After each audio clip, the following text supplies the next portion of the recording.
కలిసి రండి. ఈ కడుపులో విషం పెట్టుకొని ప్రాజెక్టులు ఆపకండి. ఇవాళ మనం మూసి రివర్ ఫ్రంట్ని చేసుకుందాం, ఫ్యూచర్ సిటీని కట్టుకుందాం, RRR నగరాన్ని RRR రింగ్ రోడ్లను వేసుకుందాం, మెట్రో నగరాన్ని విస్తరించుకుందాం. ఇవాళ ఇవన్నీ ప్రణాళికలు చేసుకోవాలంటే మీ అందరి సహకారం ఉండాలి. మీరు అండగా నిలబడండి.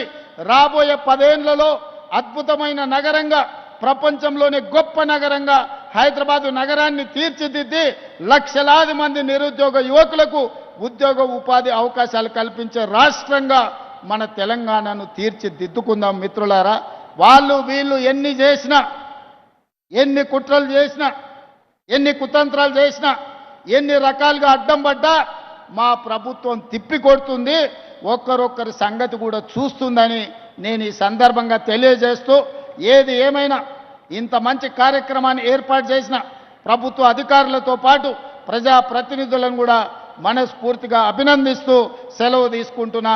ఈ నగరాన్ని గొప్పగా తీర్చిదిద్దే దాంట్లో మీరు అండగా నిలబడండి. నష్టపోయే పేదలను మన ప్రభుత్వం ఆదుకుంటుంది.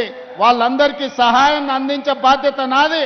ఆ వెనకాలన్న మా అక్కలకు మాట ఇస్తున్నా, ఈ నిర్మాణంలో ఎవ్వరు నష్టపోయినా అందరినీ మన ప్రభుత్వం ఆదుకుంటుంది. ఇది ఇందిరమ్మ రాజ్యం, పేదోళ్ళ రాజ్యం, పేదలకు న్యాయం జరుగుతుందని తెలియజేస్తూ మీ అందరి దగ్గర సెలవు తీసుకుంటున్నా. ధన్యవాదాలు మిత్రులారా.